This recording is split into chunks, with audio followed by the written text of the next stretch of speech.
Hello, thanks you for your suggestions.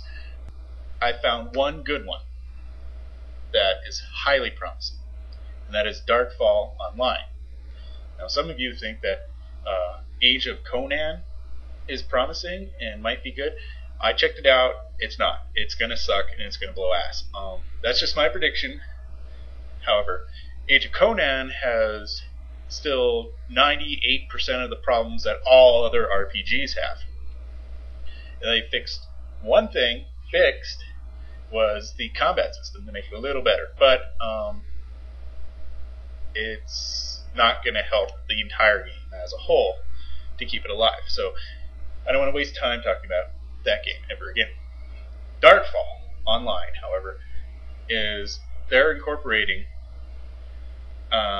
easily, I think, 90% of suggestions I have made in my former videos, and it should be great. Now I'm going to talk about a few of them right now. Now I can't go over all of the stuff in Darkfall Online. If you want to do that, I put links that you can read about it, and there's the same things I've written. So if you are still interested after this, go there. First thing, major thing, map change. They got rid of zone-based, and it's a total map.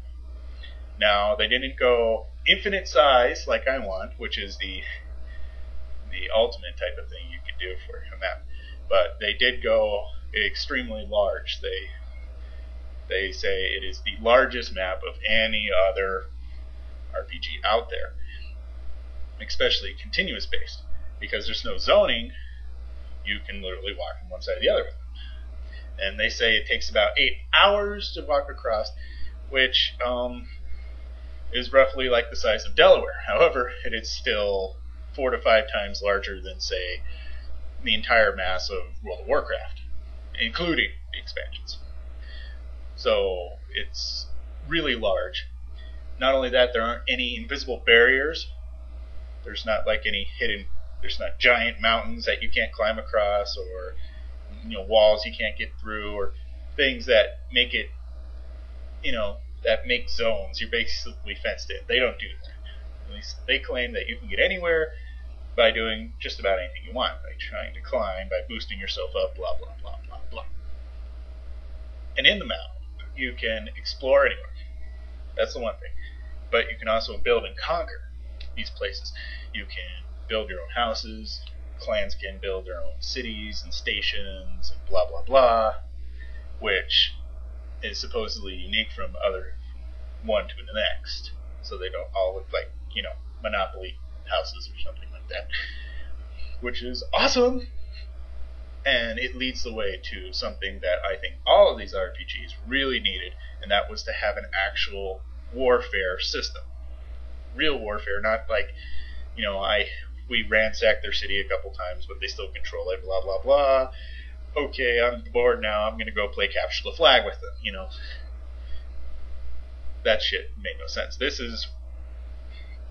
They built the game as much as they could to support warfare. How you can actually go in and take over a city, and it's yours now. They're gone.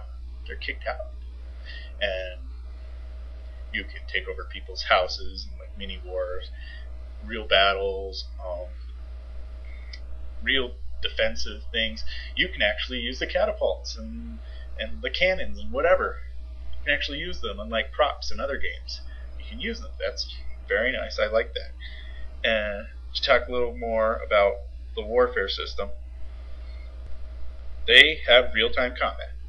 It means there's actual swinging, actual blocking, and you have to target. You have to actually aim your arrow, aim your gun, aim your spell.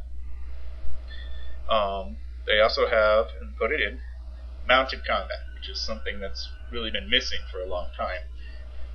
And actually, almost all games don't have it. At least not good at it.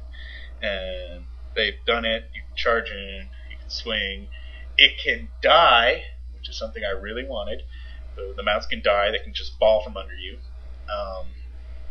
It's okay because it's not like you have to spend an infinite amount of time and need infinite money to try and get these things. You can still get another one fairly easily.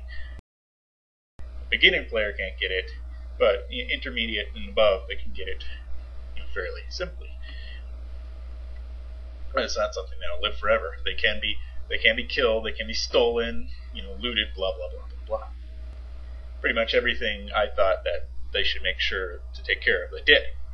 They also put in something that I didn't quite mention, but it was Naval Combat, meaning you can actually build boats of various sizes, sail them around, and attack with them. You can attack using, firing your own weapon from it, or you fire cannons that are on the boat at another boat and destroy it, or you can come in close and board their boat and take it over.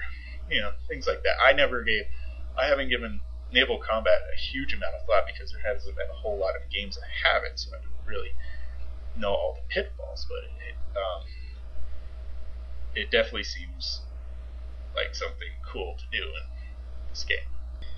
Items and dying. When you die, everything can be looted from you. You're just taken away. However, items are not the ultimate thing in the game, per se. They will deteriorate. All of them will deteriorate over time, and you'll have to replace them. However, anyone can craft any item that there is in the game. Your friends can craft them, you can get it from them, and you get it in markets, blah, blah, blah, blah, blah. This is great. You die, however, their resurrection system, you apparently bind yourself to some sort of stone or magic, I don't know, and when you come back after death, that's where you pop up. And you can bind yourself to main cities and various other like clan places. So it's whatever. That's one way to do it, and it's at least some major thing that dying will do, since you don't have levels. That brings me to my next point. There are no levels and there are no classes. This is revolutionary considering the game started 8 years ago or 7 years ago, before I even thought of such a thing. I would have said you were crazy that happened. But no levels and no classes. No classes means anybody can do any spell. They can work up to any spell. Some spells you need spells beforehand in order to be able to do those spells. And you can pick up any weapon. And you can use any armor you want. Some armors, like heavy armors, make it harder to cast spells. So if you want to be able to cast spells really well, you have to wear robes. And that's how they try and balance it out. But you, as yourself, are classless. Your class is based completely on what you want to do. It's not, you are not pigeonholed right away when you choose what character you want. That's good. And the levels, the way they put it, is in combat, in a lot of games, you have to be of top level to even be considered viable in a combat situation. And they said, well, we'll just take that out, since leveling is pointless anyway. Pretty close to pointless. So right away, it's all skill-based. Meaning, the amount of damage you do and how well you do it is based on how often you do it. Sort of simulating real stuff. Not only that, but once you do practice more with it, you should be able to do it better in combat anyway.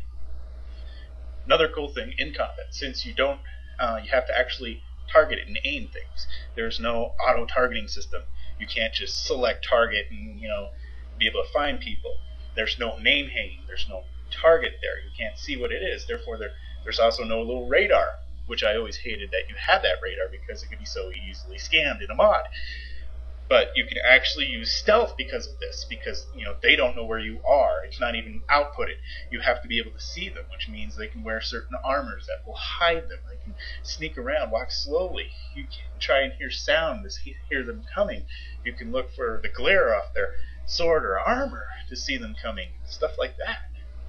So actually adding true stealth into it wasn't something I really thought of, but in essence is very important. You think about it, if you want to actually be able to sneak around and do stuff, backstab, ambush people, well, the reasons are endless. The game was really built to try and maximize or minimize the limitations that they give you to be, so the character, you, can do anything you want throughout the game. Now, a lot of people are saying this is too big, this is too amazing, this is not going to happen, they're just false promises. But I believe they're real. Mostly because of the lack of advertisement on this. They put everything into development. Whereas other games, it's just all pizzazz.